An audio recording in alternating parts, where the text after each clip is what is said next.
Ang programang ito ay rated SPG. Striktong patnubay at gabay ng magulang ang kailangan. Maaaring may masiselang tema, lengguwahe, karahasan, sexual, horror o droga na hindi angkop sa mga bata. Ito ang ating storytelling reaction. Sapoy sa dugo. Pagkatapos nahuli o nabisto ni Lixie itong si Vanessa, walang magawa itong si Vanessa dahil itong si Lixie ay kinuha niyang muli ang libro. Ngunit naisip nitong si Lixie na baka totoo ang kanyang ate Vanessa, kaya ito'y kanyang itinago sa kanyang sariling kwarto.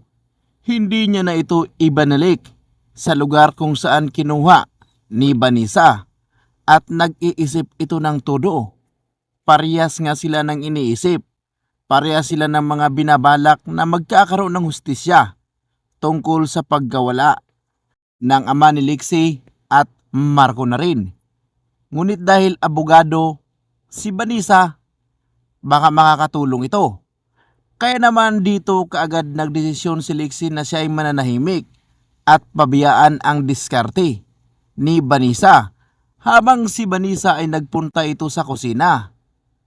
Dahil gustong suyuin ni Vanessa ang kanyang anak na si Mikay.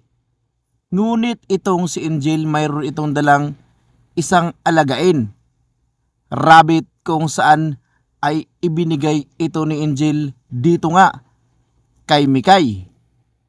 Kaya naman inis na inis itong si Vanessa.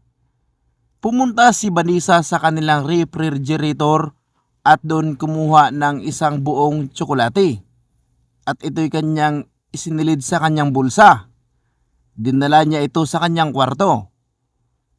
Habang pinagmamasdan niya kung ano ang ginagawa ni Angel at Mikay, nandoon sa labas ng bakuran ang kanilang alaga sa ngayon. Tuwang-tuwa ang anak ni Vanessa na si Mikay dahil tuluyan na nga itong nalason nitong si Angel. Pagkatapos tumalikod ni Mikay at Angel, lumabas si Vanessa, bit-bit ang tsokolate kalahati at doon inilagay sa naturang hawla kung saan ang rabbit. At yun na nga, kumain, kaya tuluyang namamaalam ang alaga na ibinigay nitong si Angel dito kay Mikay.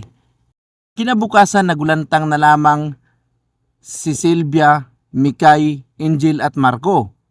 Habang nandyan nakatayo si Vanessa na animoy walang alam pero siya pala ang tumusta rito. Ngunit itong si Biron ay nakakita ito ng tsokolate sa higaan mismo ni Vanessa.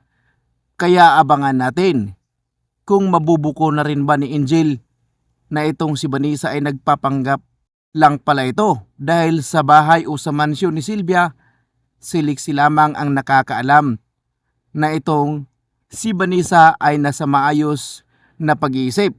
Samantalang ang kaibigan ni Vanessa na si Pons at Lorenz, nakalikom na ito ng sobrang daming ebidensya dahil sa utos ni Vanessa.